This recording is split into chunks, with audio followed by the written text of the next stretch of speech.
नमस्कार सर्वांना. तर आपण बघत आहे BMTमधील प्रवास.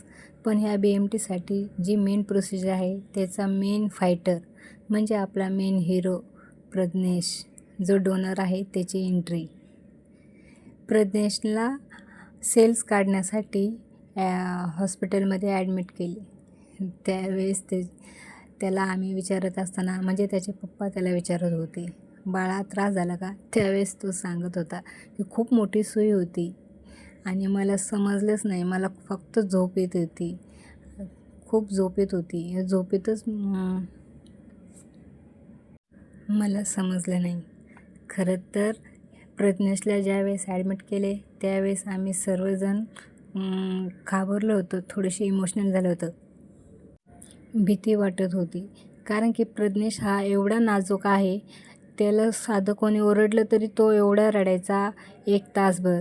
आणि आता माझ्या बाळाने एवढा त्रास सहन केला.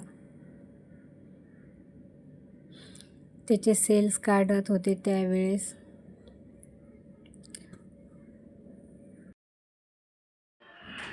ही पूर्ण प्रोसिजर 4 ते 5 तास एवढी चालली. एवढ्या तास माझा बाळ शांत झोपेल होता. म्हणजे एकदम हसत त्याने एवढा त्रास सहन केला, थोडासुद्धा रडला नाही. देवाचीच कृपा आणि आशीर्वाद त्याच्यावर. त्याच्या भावासाठी माझ्या बाळाने एवढा मोठा त्रास सहन केला. Thank you Prajnesh, thank you so much माझ्या बाळा. लव यू.